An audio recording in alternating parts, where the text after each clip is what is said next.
వచ్చే విద్యా సంవత్సరం ప్రారంభ సమయానికి డిఎస్సి ప్రక్రియ పూర్తి చేస్తామని మంత్రి నారా లోకేష్ తెలిపారు. న్యాయపరంగా చిక్కులు లేకుండా చూసేందుకు ప్రయత్నిస్తున్నామన్నారు. అసెంబ్లీ సమావేశాల్లో భాగంగా శాసనసభలో ఆయన ప్రసంగించారు. గత 5 ఏళ్లలో ఉద్యోగ నియామకాలు సున్నా అని విమర్శించారు. డిఎస్సి ద్వారా ఒక్క పోస్టు భర్తీ చేయలేదని మండిపడ్డారు. ఉపాధ్యాయులపై వైకాపా హయాంలో పెట్టిన అక్రమ కేసులు ఎత్తేస్తామన్నారు. టీడీపీ హయాంలో మొత్తంగా 15 సార్లు డిఎస్సి నిర్వహించామని వెల్లడించారు. ప్రస్తుతం కూటమి సర్కార్ మెగా డిఎస్సి నిర్వహించేందుకు ఏర్పాట్లు చేస్తోందన్నారు. ఇందుకు సంబంధించి అభ్యర్థులకు వయో పరిమితిని పెంచేలా చర్యలు చేపడుతున్నట్లు చెప్పారు. ఉపాధ్యాయుల సమస్యల పరిష్కారంపై చిత్తశుద్ధితో ఉన్నామన్నారు. అధ్యక్ష 1994 ముందల టీచర్ రిక్రూట్మెంట్ అంట జిల్లా స్థాయిలో జిల్లా పరిషత్ ఆధ్వర్యంలో జరుగుతుంది. అధ్యక్ష 1994లో సంస్కరణలు తీసుకొచ్చిన తర్వాత అది సెంట్రల్ గా జరుగుతుంది మొదలైంది. అధ్యక్ష 1994 నుంచి ఇప్పటి వరకు మనం ఒక్కసారి కానీ చూస్తే 15 డిఎస్సీలు అధ్యక్ష తెలుగుదేశం పార్టీ హయాంలోనే నిర్వహించడం జరిగింది. అధ్యక్ష 2019 వరకు చూస్తే దాదాపు 2,20,000 పోస్టులు మనం నోటిఫై చేస్తే అధ్యక్ష దాంట్లో 1,80,000 పోస్టులు మనం భర్తీ చేసుకుంటాం జరిగింది. ఇదొక చరిత్ర అధ్యక్ష. ప్రధానంగా అధ్యక్ష హెరాస్మెంట్ అనేది ఉండకూడదు. ఉపాధ్యాయుల బాధ్యత పిల్లలకి చదువు చెప్తాం. ఇన్ఫ్రాస్ట్రక్చర్ మానిటరింగ్ మేనేజ్మెంట్ మొత్తం ఇతర రాష్ట్రాల ఎస్టేట్ మేనేజర్స్ అనే పేరుతో అది మానిటర్ చేస్తున్నారు అధ్యక్ష. అట్లా ఒక ఆల్టర్నేటివ్ తీసుకురావాల లక్ష్యంతో మేము పనిచేస్తున్నాం. ఇప్పటికీ బాత్రూమ్ ఫోటోలు ఇవన్నీ కూడా ఉపాధ్యాయుల బాధ్యత కాదని చాలా స్పష్టంగా నేను చెప్తాను జరిగింది. అధ్యక్ష కూటమి ప్రభుత్వం మద్యం దుకాణాలను పెంచలేదని మంత్రి కొల్లు రవీంద్ర స్పష్టం చేశారు. అసెంబ్లీ సమావేశాల్లో భాగంగా రాష్ట్రంలో కొత్త మద్యం విధానంపై మండలిలో ప్రశ్నోత్తరాల సమయంలో ఎమ్మెల్సీల ప్రశ్నలకు ఆయన సమాధానమిచ్చారు. గతంలో కల్తీ మద్యం త్రాగి ప్రజలు ప్రాణాలు పోగొట్టుకున్నారన్నారు. తాము వచ్చాక పారదర్శకంగా మద్యం దుకాణాలు కేటాయించామని చెప్పారు. తాము తీసుకున్న చర్యలతో ప్రభుత్వానికి 1,800 కోట్లు వచ్చిందన్నారు. గత ప్రభుత్వంలో 1,800 కోట్ల అవినీతి జరిగిందని తెలిపారు. నాణ్యమైన మద్యాన్ని మాత్రమే అందుబాటులోకి తెచ్చామని చెప్పారు. కొత్త మద్యం విధానం అనుసరించి మద్యం ధర తగ్గించామని చెప్పారు. గత ప్రభుత్వం మద్యం అక్రమాలపై సిఐడి విచారణ జరుపుతామని, అక్రమార్కులు అందరిపైన చర్యలు తీసుకుంటామని కొల్లు రవీంద్ర స్పష్టం చేశారు. ఎక్సైజ్ పాలసీ ప్రకారం 180 ml లీటర్కి 99కి సరసమైన మంచి నాణ్యత కలిగిన మద్యం కొత్త సెగ్మెంట్ని ప్రవేశపెట్టబడింది. సి ప్రశ్నకి సమాధానం అధ్యక్ష. తక్కువ ధర ఎంఆర్పిలో 180 ml మద్యం బ్రాండ్లు ప్రవేశపెట్టబడ్డాయి. సరఫరాదారు పేర్లు అధ్యక్ష Messrs allied blenders and distilleries limited, brand పేరు సుమో క్లాసిక్, ఇది 99 రూపాయలు అధ్యక్ష. Messrs John distilleries limited Bengaluru whisky, వీళ్ళు 99 రూపాయలు. Messrs Radico Khaitan royal Larson whisky, అదేవిధంగా Messrs Radico Khaitan limited Tropicana PSOP brandy అధ్యక్ష. Messrs Tilak Nagar industries limited short whisky, Messrs Radico Khaitan limited brandy 99, SL Messrs Brindavan marketing agency Kerala malted wine whisky అధ్యక్ష. D ప్రశ్నకు సమాధానం అన్ని ఇతర రకాల మద్యం విషయంలో పొరుగు రాష్ట్రాలతో ఎంఆర్పితో సమానంగా ఒక పద్ధతిగా ఉండాలని మద్యం టెండర్ కమిటీని ఏర్పాటు చేయడం జరిగింది అధ్యక్ష. నదుల అనుసంధానం ద్వారా రాష్ట్రంలో కరువు నివారించాలనేది ముఖ్యమంత్రి చంద్రబాబు లక్ష్యమని నిమ్మల రామానాయుడు అన్నారు. అసెంబ్లీలో సభ్యులు అడిగిన ప్రశ్నకు ఆయన సమాధానమిచ్చారు. వైకాపా పాలనలో ఉత్తరాంధ్ర సుజల స్రవంతి ప్రాజెక్టుకు 2 దశల్లో 17,050 కోట్లకు పాలనా అనుమతులు ఇచ్చి 5 రూపాయల పని కూడా చేయలేదని విమర్శించారు. కూటమి ప్రభుత్వంలో ఆర్థిక ఇబ్బందులున్నా 1,600 కోట్లతో ఇప్పటికే టెండర్లు పూర్తి చేసి టైం షెడ్యూల్ కూడా ఇచ్చామన్నారు. ముఖ్యమంత్రి చంద్రబాబు మొదటి ప్రాధాన్యత పోలవరం, రెండో ప్రాధాన్యత ఉత్తరాంధ్ర సుజల స్రవంతి ప్రాజెక్టు అని స్పష్టం చేశారు. ఉత్తరాంధ్ర సుజల స్రవంతి అనేది ఈ యొక్క చంద్రబాబు నాయుడు గారు ఎందుకు చెప్తున్నారంటే నదుల అనుసంధానం అనేది చంద్రబాబు నాయుడు గారి యొక్క ఆశయం. అంటే ఏదైతే గతంలో మన తెలుగువాడు తెలుగు బిడ్డ కేఎల్ రావు చెప్పేవాడు, ఏదైతే ఈ యొక్క గార్లెండింగ్ ఆఫ్ రివర్స్ అని ఏదైతే నదుల అనుసంధానం ఆ రోజు కేఎల్ రావు గారు చెప్పారో దాన్ని ఈ రోజు ఆచరించాలి. తద్వారా ఆంధ్రప్రదేశ్ రాష్ట్రాన్ని భవిష్యత్తులో ఒక కరువు రహిత రాష్ట్రంగా మార్చాలనేటువంటి ముఖ్యమంత్రి గారి ఆలోచనల ప్రకారం ఈ ఉత్తరాంధ్ర సుజల స్రవంతిని ఖచ్చితంగా ప్రాధాన్యత తీసుకుంటామనే విషయాన్ని కూడా సందర్భంగా తెలియజేసుకుంటూ, అందులో కూడా పర్టికులర్ గా ఏదైతే ఉత్తరాంధ్ర ప్రజలు ఎవరైతే ఉన్నారో మరి వాళ్ళు రుణం తెచ్చుకునేటువంటి విధంగా కూడా మరి చంద్రబాబు నాయుడు గారు మొన్న కూడా మాకు ఏదైతే 7-8 రివ్యూస్ ఏదైతే ఇంటర్నల్ గా డిపార్ట్మెంట్ లో జరిగినప్పుడు కూడా ఉత్తరాంధ్ర మీద స్పెసిఫిక్ గా ఆయన కూడా మరి మెన్షన్ చేయడం జరిగింది. అదేవిధంగా ఏదైతే ఆయన ముఖ్యమంత్రిగా ప్రమాణ స్వీకారం చేసిన తర్వాత ఆయన ఫస్ట్ విజిట్ మరి ఏదైతే పోలవరం ప్రాజెక్ట్ ని సందర్శించడం, అదేవిధంగా నెక్స్ట్ సెకండ్ విజిట్ కూడా పోలవరం ఏదైతే మెయిన్ లెఫ్ట్ కెనాల్ ఏదైతే ఉందో దాన్ని పరిశీలించడానికే వచ్చారని అంటే చాలా క్లియర్ గా ఆయన ఉద్దేశం ఏదైతే ఉత్తరాంధ్ర సుజల స్రవంతికి ఈ యొక్క మెయిన్ లెఫ్ట్ కెనాల్ గోదావరి వరద నీటిని ఆ ఉత్తరాంధ్రకి పంపించాలనేటువంటి కృతనిశ్చయం ఆయన ఉద్దేశం కనపడుతూ ఉంది అధ్యక్ష. జై దుర్గా జై జై దుర్గా అంటూ భక్తుల పంచకీర్తనలతో విజయవాడ పురవీధులు మారుమరుగాయి. పౌర్ణమి సందర్భంగా లోక కళ్యాణార్థం దుర్గా మల్లేశ్వర స్వామివార్ల దేవస్థానం ఇంద్రకీలాద్రి గిరి ప్రదక్షిణ కార్యక్రమాన్ని అంగరంగ వైభవంగా నిర్వహించింది.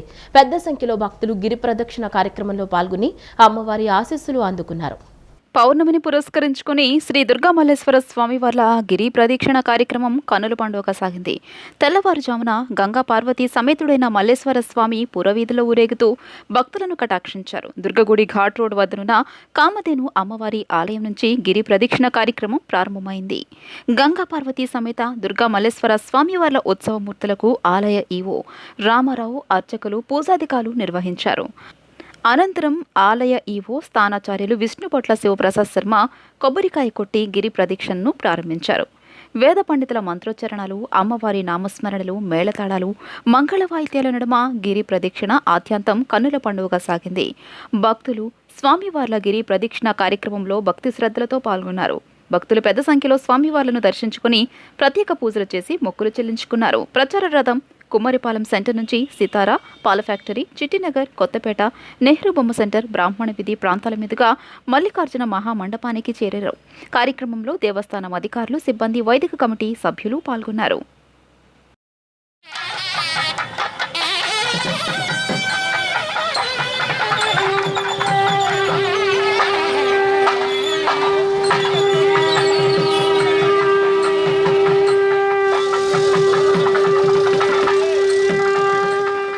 కార్తీక పౌర్ణమి శుక్రవారం కావడంతో విజయవాడ ఇంద్రకీలాద్రికి భక్తులు పోటెత్తారు.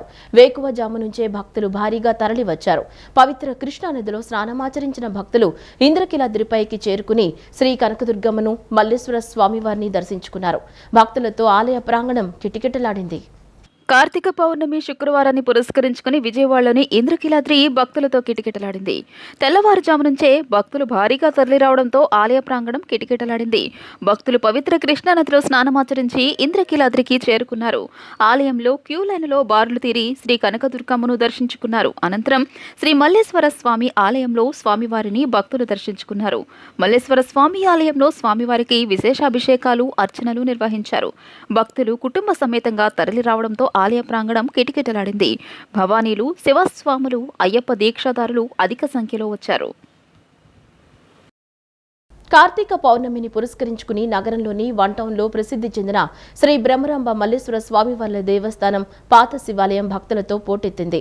వేకువజాము నుంచే భారీగా తరలివచ్చిన భక్తులతో ఆలయ ప్రాంగణం కిటకిటలాడింది.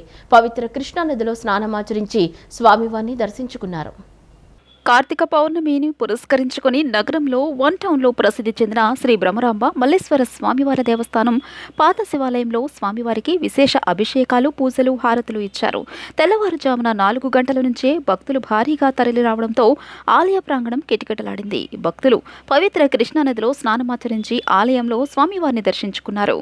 ఆలయ ప్రాంగణమంతా శివనామస్మరణతో మారుమోగింది. స్వామిని దర్శించుకునేందుకు భక్తులు బారులు తీరారు. ఆలయ ప్రాంగణంలో మహిళలు కార్తీక దీపాలు వెలిగించి మొక్కులు తీర్చుకున్నారు. అనేక మంది భక్తులు శివమాల ధారణ చేశారు. పవిత్ర కృష్ణానదిలో స్నానం చేసి భక్తులు స్వామివారిని దర్శించుకుంటున్నారని ఆలయ అర్చకులు తెలియజేశారు. దీపారాధన కోసం ప్రత్యేక ఏర్పాట్లు చేశారన్నారు. పెద్ద సంఖ్యలో తరలి వచ్చిన భక్తులకు అసౌకర్యం కలగకుండా ప్రత్యేక క్యూ లైన్లను ఏర్పాటు చేసినట్లు తెలియజేశారు. కార్తీక పౌర్ణమి సందర్భంగా తాడేపల్లి పవిత్ర కృష్ణానదీ తీరంలో కొలువైన శివాలయంలో ప్రత్యేక పూజలు నిర్వహించారు. తెల్లవారుజామునే భక్తులు పెద్ద సంఖ్యలో తరలివచ్చి కార్తీక దీపాలు వెలిగించి శివయ్యను భక్తి శ్రద్ధలతో ఆరాధించారు. పవిత్రమైన కార్తీక పౌర్ణమి సందర్భంగా తాడేపల్లి పావన కృష్ణానది తీరంలో కొలువైన భవానీ శంకరాలయంలో భక్తులు పోటెత్తారు. తెల్లవారుజాము నుంచి స్వామివారికి మహాన్యాసపూర్వక రుద్రాభిషేకం, సహస్ర లింగార్చన, విశేషమైన అభిషేకాలు, పూజలు నిర్వహించారు. భక్తులు తెల్లవారుజాము నుంచే పెద్ద సంఖ్యలో తరలివచ్చి కృష్ణానదిలో స్నానాలు ఆచరించి ఆలయంలో కార్తీక దీపాలు వెలిగించి మహాశివునికి ప్రత్యేక పూజలు చేశారు. అనంతరం భవానీ శంకరాలయంలో స్వామివారిని దర్శించుకుని ఆశీస్సులు పొందారు. అర్చకులు బూరుగుల సుబ్రహ్మణ్య ప్రసాద్ శర్మ మాట్లాడుతూ కార్తీక మాసంలో పౌర్ణమి, ఏకాదశి, సూర్య సంక్రమణం సమయంలో స్వామిని భక్తి శ్రద్ధలతో ఆరాధిస్తే విశేషమైన ఫలితాలు సిద్ధిస్తాయని తెలిపారు. సాయంత్రం ఆలయంలో సామూహిక సత్యనారాయణ స్వామి వ్రతాలు నిర్వహించనున్నట్లు తెలియజేశారు. శివకేశవులు అంటే స్వామివారికి రుద్రాభిషేకాలు, వ్రతాలు, అలాగే బ్రహ్మ విష్ణు మహేశ్వరులు కూడా కార్తీక మాసంలో విశేషమైనటువంటి పూజలు చేసుకుంటున్నారు. కాబట్టి ఇవాళ పౌర్ణమి, ఏకాదశ్యాం పౌర్ణిమాయాం రవి సంక్రమేవచ అంటే ఈ కార్తీక మాసంలో పౌర్ణమి రోజున కానీ, ఏకాదశి రోజున కానీ, సూర్య సంక్రమణ దినము కానీ ఈ కార్తీక మాసంలో వ్రతాలు అవి తీసుకుంటూ ఉంటారు. అలాగే ఇక్కడ భవానీ జయశంకరాలయంలో ఇవాళ పౌర్ణమి రోజున సామూహిక సత్యనారాయణ స్వామి వ్రతములు చక్కగా పొద్దున పూట అభిషేకాలు జరుగుతాయి. అలాగే సాయంత్రం 5ంటికి సత్యనారాయణ స్వామి వ్రతాలు జరుగుతున్నాయి. కాబట్టి భక్తులు అందరూ కూడా చాలామంది కూడా వచ్చి చక్కగా స్వామివారిని అభిషేకాలు చేసుకుని అలాగే వ్రతాలు కూడా చేసుకుని చక్కగా ఆ స్వామివారి ప్రసాదాలు స్వీకరించి చక్కగా సుఖ సంతోషాలతో ఉండాలని చెప్పని ఆ భగవంతుని ఆరాధన చేస్తూ ఈ కార్తీక మాసం నెలలో కూడా ఓం నమ శివాయ లేకపోతే శివాయ గురవే నమః అని ఆ నామంతో ఆ స్వామివారిని కార్తీక మాసం నెలలో కూడా స్వామివారిని పూజ చేస్తే నామాలు తరింపచేస్తే ఆ స్వామివారికి చాలా ప్రశాంతత కలిగి అందరికీ కూడా ఆయురారోగ్య ఐశ్వర్యాలు, ధనకనక వస్తువాహనాలు అన్నీ కూడా ఇచ్చి సుఖ సంతోషాలతో ఉండాలని చెప్పి ఆశీర్వాదం చేస్తూ ఉంటారు. అలాగే ఈ కార్తీక మాసంలో కార్తీక దామోదరుని ఆరాధన చేస్తూ అలాగే దీపదానాలు చేయటం, అలాగే అన్నదానాలు చేయటం, చక్కగా స్వామివారిని శాంతింపజేస్తే మనకందరికీ కూడా సుఖ సౌఖ్యాలు కలుగుతాయని చెప్పని అలాగే ఈ సంవత్సరాంతం కూడా అందరూ కూడా సుఖ సంతోషాలతో ఉండాలని చెప్పని నెక్స్ట్ సంవత్సరం కూడా స్వామివారి అనుజ్ఞ కావాలి అని చెప్పని సుఖ సంతోషాలతో ఉండాలని చెప్పని ఆ స్వామివారిని మనం వేడుకొని చక్కగా ఆ స్వామివారి కృప పాత్రలు కాగలరని చెప్పని ఆ స్వామివారిని నమస్కారం చేస్తూ గత ప్రభుత్వంలో 13.59 లక్షల ఎకరాలు ఫ్రీ హోల్డ్ చేశారని మంత్రి అనగాని సత్యప్రసాద్ విమర్శించారు. అసెంబ్లీ సమావేశాల్లో భాగంగా శాసన మండలిలో ఆయన మాట్లాడారు. గత ప్రభుత్వంలో 25,000 ఎకరాల భూమి అమ్మకాలు, రిజిస్ట్రేషన్లు జరిగాయని, నిబంధనలకు విరుద్ధంగా 7,837 ఎకరాల్లో అక్రమాలు జరిగాయన్నారు. భూ కబ్జాలు అరికట్టేందుకే ల్యాండ్ గ్రాబింగ్ చట్టం తెస్తున్నామన్నారు. భూ కబ్జాలకు పాల్పడిన వారికి 10-14 ఏళ్లు శిక్ష పడేలా కొత్త చట్టం ఉంటుందని చెప్పారు. కబ్జాదారుల గుండెల్లో దడ పుట్టించే శిక్షలు ఉంటాయని పేర్కొన్నారు.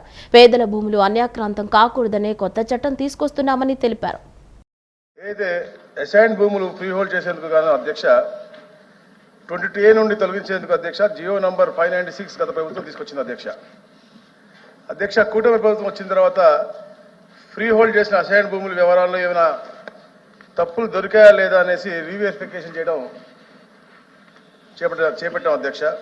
అయితే అధ్యక్ష రీవెరిఫికేషన్లో 13,59,505 ఎకరాలు ఫ్రీ హోల్డ్ చేసినట్లు, వాటిల్లో 25,276 ఎకరాలు అమ్మకాలు జరిగినట్లుగా, రిజిస్ట్రేషన్ జరిగినట్టుగా నిర్ధారించడం జరిగింది అధ్యక్ష. అయితే అధ్యక్ష 25,276 ఎకరాల్లో 7,837 ఎకరాలకు సంబంధించి అక్రమాలు జరిగినాయని చెప్పేసి కూడా దీంట్లో నిర్ధారించడం జరిగింది అధ్యక్ష. అంటే దాంట్లో 20 ఏళ్ళు పూర్తి కాకపోవచ్చు, లేకపోతే ఏదైతే అసైన్ నామ్స్ పెట్టారో దాంట్లో ఫుల్ఫిల్ చేయనటువంటి కార్యక్రమం. గత ప్రభుత్వంలో రాజధాని లేని రాష్ట్రంగా ఉన్న ఏపీని అభివృద్ధి బాటలో నిలుపుతున్న ఘనత సీఎం చంద్రబాబుదని ఎమ్మెల్యే గద్దె రామ్మోహన్ అన్నారు. చంద్రబాబు పాలనలో అమరావతికి పూర్వ వైభవం వచ్చిందన్నారు. వ్యాపారవేత్త షేక్ సిరాజ్ రాజకీయ రంగ ప్రవేశం సందర్భంగా గురువారం ఆత్మీయ సమావేశం నిర్వహించారు. ఈ సమావేశంలో ఎమ్మెల్యే గద్దె రామ్మోహన్, ప్రభుత్వ విప్ షేక్ షరీఫ్ పాల్గొన్నారు. ఈ సందర్భంగా వారు మాట్లాడుతూ మైనార్టీలకు పెద్దపీట వేసిన ఘనత చంద్రబాబుదని అన్నారు.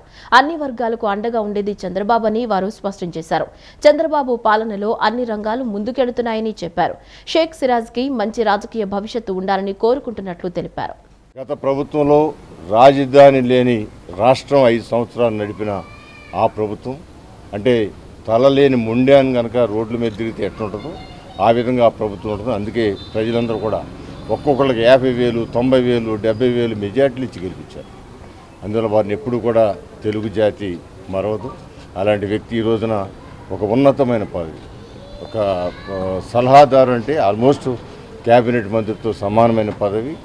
మైనారిటీస్ కోసం, మైనారిటీస్ యొక్క లక్ష్యాల కోసం దాన్ని కాపాడటానికి, ప్రభుత్వానికి సలహాలు ఇవ్వడానికి, ఆ మైనారిటీని ఏ విధంగా మనం కాపాడుకోవాలని సలహాలు ఇవ్వడానికి వారిని నారా చంద్రబాబు నాయుడు గారు ఏర్పాటు చేసినందుకు మనస్ఫూర్తిగా చంద్రబాబు గారికి కూడా నేను పాదాభివందనాలు తెలియజేస్తున్నాను.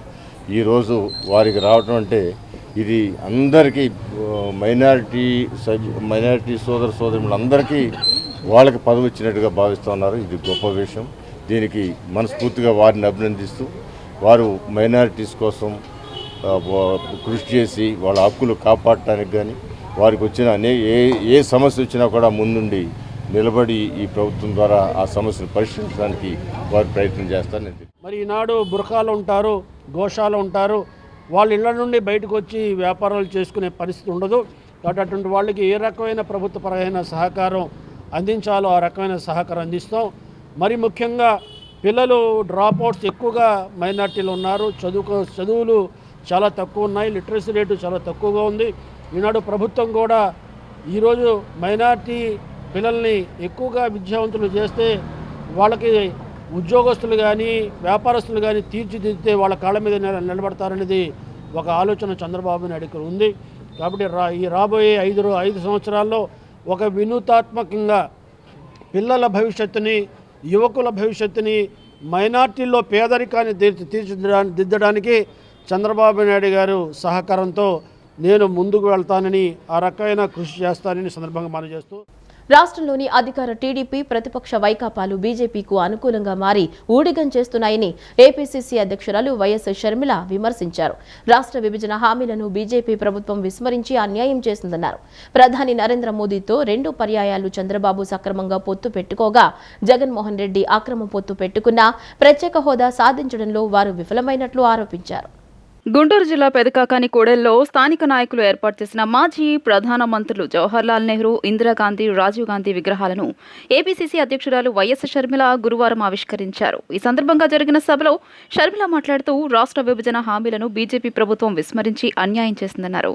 ప్రధాని నరేంద్ర మోదీతో 2 పర్యాయాలు చంద్రబాబు సక్రమంగా పొత్తు పెట్టుకోగా జగన్మోహన్ రెడ్డి అక్రమ పొత్తు పెట్టుకున్న ప్రత్యేక హోదా సాధించడంలో వారు విఫలమైనట్లు ఆరోపించారు.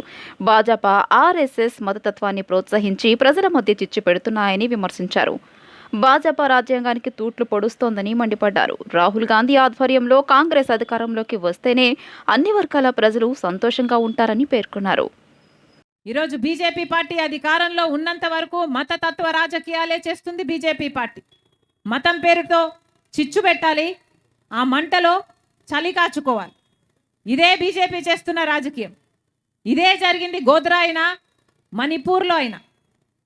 బీజేపీ పార్టీ మన రాజ్యాంగాన్ని కూడా కూనీ చేసే పనిలో పడింది. మన రాజ్యాంగాన్ని మనం రక్షించుకోవాలన్నా, మన దేశాన్ని మనం రక్షించుకోవాలన్నా ఈరోజు ఏకైక పరిష్కారం దానికి కాంగ్రెస్ పార్టీ. అందుకే చెప్తున్నాం, కాంగ్రెస్ పార్టీ ఒక్కటే మన రాజ్యాంగాన్ని బ్రతికించడానికి, మన దేశ భవిష్యత్తుకు, అన్ని వర్గాల వారికి, ఎస్సీలకు, బీసీలకు, ఎస్టీలకు, ఏ వర్గానికైనా న్యాయం చేసే పార్టీ కాంగ్రెస్ పార్టీ. మరొకసారి కాంగ్రెస్ పార్టీ అధ్యక్షురాలిగా ఈరోజు నేను ఇక్కడికి వచ్చి ఇంత గొప్ప మహానుభావులు నెహ్రూ గారు, ఇందిరమ్మ, రాజీవ్ గాంధీ గారి విగ్రహాలను నా చేతుల మీదుగా ఆవిష్కరించడం మరొకసారి నా ధన్యత. ఎన్టీఆర్ సినిమాలు విడుదలై 75 సంవత్సరాలు పూర్తవుతున్న సందర్భంగా వజ్రోత్సవ వేడుకలను ఘనంగా నిర్వహించేందుకు ఏర్పాట్లు చేయనున్నట్లు ఎన్టీఆర్ లిటరేచర్ కమిటీ ప్రతినిధులు తెలిపారు. తెలుగు రాష్ట్రాల్లో ఎన్టీఆర్ 100 అడుగుల విగ్రహాలు ఏర్పాటు చేసేందుకు నిర్ణయించామన్నారు. ఎన్టీఆర్ మొదటి సినిమా మన దేశం విడుదలయ్యి నవంబర్ 24వ తేదీకి 75 సంవత్సరాలు పూర్తవుతున్న సందర్భంగా వజ్రోత్సవ వేడుకలను ఘనంగా నిర్వహించనుంది ఎన్టీఆర్ లిటరేచర్ కమిటీ. ఈ మేరకు విజయవాడ గాంధీనగర్లోని ఫిల్మ్ ఛాంబర్లో గురువారం సాయంత్రం డిస్ట్రిబ్యూటర్స్, ఎగ్జిబిటర్స్ సమావేశమయ్యారు. ఈ సందర్భంగా నిర్వహించాల్సిన కార్యక్రమాలపై సభ్యులు చర్చించారు. అనంతరం ఎన్టీఆర్ శత జయంతి ఉత్సవ కమిటీ చైర్మన్ టీడీ జనార్దన్ మాట్లాడుతూ 1949 ఎన్టీఆర్ మొదటి సినిమా మన దేశం విడుదల అయిందని గుర్తు చేశారు. 75 సంవత్సరాల ఎన్టీఆర్ సినీ ప్రస్థాన్ను గుర్తు చేసుకుంటూ వేడుకలను వైభవంగా చేయాలని నిర్ణయించినట్లు తెలిపారు. కమిటీ సమావేశంలో ముఖ్యంగా తెలుగు రాష్ట్రాల్లో ఎన్టీఆర్ 100 అడుగుల విగ్రహాల ఏర్పాటుపై చర్చించామని వెల్లడించారు. ఇది సినిమాకు సంబంధించిన వజ్రోత్సవం కనుక విజయవాడలో ఉన్నటువంటి మరి సినిమా డిస్ట్రిబ్యూటర్లు, ఎగ్జిబిటర్సు, పెద్దలు అందరినీ కలిసి సూచనలు, సలహాలు తీసుకొని ఎలా చేద్దాం మనం భవిష్యత్తులో అనేది తెలుసుకోవటం కోసం ఈరోజు ఈ సమావేశం నిర్వహించాం. కనుక అన్న ఎన్టీఆర్ సినీ వజ్రోత్సవాలు విజయవంతంగా చేయటం కోసం ఈ సమావేశం నిర్వహించాం. సమావేశంలో ప్రధానంగా వజ్రోత్సవంతో పాటు అన్నగారి విగ్రహాలు 100 అడుగు విగ్రహాలు ఆంధ్రప్రదేశ్లో, తెలంగాణ పెడితే బాగుంటుందని కూడా పెద్దలు సూచించారు. వాళ్ళు పూర్తి సహాయ సహకారాలు అందజేస్తామని తెలియజేశారు. ప్రతి ఒక్కరూ ఆరోగ్యంగా ఉండడంతో పాటు నడకను అలవాటు చేయాలనే ఉద్దేశంతో ఈ నెల 17న విజయవాడ రన్నర్స్ సొసైటీ ఆధ్వర్యంలో శ్రీరామ ఫైనాన్స్ విజయవాడ మారథాన్ నిర్వహించనున్నట్లు నిర్వాహకులు మణిదీపక్ తెలిపారు. మారథాన్లో పాల్గొనేందుకు రిజిస్ట్రేషన్ చేయించుకున్న ప్రతి ఒక్కరికి T shirt, RFID timing chip, breakfast ఇవ్వనున్నట్లు తెలిపారు. రన్ పూర్తి చేసిన ప్రతి ఒక్కరికి మెడల్ ఇవ్వనున్నట్లు చెప్పారు. రిజిస్ట్రేషన్ చేసుకున్న వారికి ఈ నెల 16వ తేదీన జిమ్ఖానా గ్రౌండ్స్ నందు మారథాన్ కిట్ అందజేస్తారన్నారు. విజయవాడ మారథాన్కు సంబంధించి ఎంజీ రోడ్లోని ఓ హోటల్లో టీ-షర్ట్, మెడల్ ఆవిష్కరణ కార్యక్రమం గురువారం జరిగింది. Shriram finance executive director Prasad, vice president KV Prasad, assistant vice president E Nagendra, general manager YRVS Phanikumar marathon T shirt, మెడల్ను ఆవిష్కరించారు. అనంతరం Shriram finance executive director Prasad మాట్లాడుతూ గత 8 సంవత్సరాలుగా విజయవాడ మారథాన్కు తాము స్పాన్సర్లుగా ఉండడం ఆనందంగా ఉందని అన్నారు. విజయవాడలో ఇటువంటి కార్యక్రమం జరగడం, అందులో తాము పాల్గొనడం మంచి పరిణామమన్నారు. ముఖ్యంగా యువత అందరూ ఈ మారథాన్లో పాల్గొనాలని కోరారు. విజయవాడ మారథాన్ చైర్మన్ మణిదీపక్ మాట్లాడుతూ ఇప్పటి వరకు విజయవంతంగా 8 మారథాన్ నిర్వహించామని, 9వ మారథాన్ నిర్వహణకు అన్ని ఏర్పాట్లు చేసినట్లు తెలిపారు. ప్రతి ఒక్కరి నుండి మంచి స్పందన లభిస్తోందన్నారు. ఇందులో భాగంగా 5 కిలోమీటర్లు, 10 కిలోమీటర్లు, 21 కిలోమీటర్ల పరుగు ఉంటుందని తెలిపారు. పెద్ద ఎత్తున రిజిస్ట్రేషన్లు కూడా జరుగుతున్నాయని, ఇంకా రిజిస్ట్రేషన్ చేయించుకుని వారు చేయించుకోవచ్చని తెలిపారు. మారథాన్ సందర్భంగా లతా సూపర్ స్పెషాలిటీ హాస్పిటల్ వైద్య సేవలు అందిస్తోందని అన్నారు. Shriram finance general manager Idupuganti Nagendra మాట్లాడుతూ విజయవాడ మారథాన్కు ఒక ప్రత్యేకత ఉందని, ప్రారంభం నుండి తాము స్పాన్సర్స్గా ఉండడం ఆనందంగా ఉందని తెలియజేశారు. మారథాన్లో పాల్గొన్న వారికి పార్టిసిపేషన్ సర్టిఫికేట్, మెడల్ ఇవ్వనున్నామని, అలాగే ప్రతి విభాగంలోనూ విజేతలకు నగదు బహుమతులు ఉంటాయని తెలియజేశారు. అబౌట్ 5 కిలోమీటర్స్ ఎవరైనా పార్టిసిపేట్ చేయొచ్చు. అండ్ 10 కిలోమీటర్స్ అండ్ 21 కిలోమీటర్స్ అయితే అబౌట్ 12 ఇయర్స్ వాళ్ళు పార్టిసిపేట్ చేయాలి. ఆల్రెడీ రిజిస్టర్ చేసుకున్న వాళ్ళందరూ 16th జిమ్ఖానా గ్రౌండ్స్లో T shirt and race kit collect చేసుకోవాలి. ఇంకా ఎవరైనా రిజిస్ట్రేషన్ చేసుకోలేదు అని అంటే కనుక ఆ రోజు 16th సాటర్డే మార్నింగ్ 10 AM నుంచి ఈవినింగ్ 4 PM వరకు రేస్ కిట్ కలెక్ట్ చేసుకోవాలి. స్పాట్ రిజిస్ట్రేషన్ చేసుకొని రిజిస్ట్రేషన్ ఫీజ్ 400 రూపీస్ ఉంటుంది సార్. దీంట్లో రిజిస్టర్ చేసుకొని పార్టిసిపేట్ చేసిన ప్రతి ఒక్కరికి t shirt, medal, goody bag, breakfast and ఈ సర్టిఫికేట్ ఉంటుంది. ఈ సర్టిఫికేట్ ఇండియాలో ఉన్న మేజర్ మ్యారథాన్స్ అన్నిటికీ ఎలిజిబిలిటీగా ఉంటుంది సార్. శ్రీరామ్ ఫైనాన్స్ వచ్చి విజయవాడ మారథాన్కి లాస్ట్ 4-5 ఇయర్స్ నుంచి రెగ్యులర్గా స్పాన్సర్ చేస్తున్నాం. అదేవిధంగా 8 ఇయర్స్ నుంచి. అదేవిధంగా ఈ ఇయర్ కూడా స్పాన్సర్ చేస్తున్నందుకు చాలా సంతోషంగా ఉంది. సో దీపక్ గారు అండ్ టీం ఒక మంచి కాజ్తో ఈ విజయవాడ మారథాన్ రన్ చేస్తున్నారు. సో శ్రీరామ్ సోషల్ రెస్పాన్సిబిలిటీస్లో ఒక భాగంగా ఈ మారథాన్ని స్పాన్సర్ చేస్తున్నాం.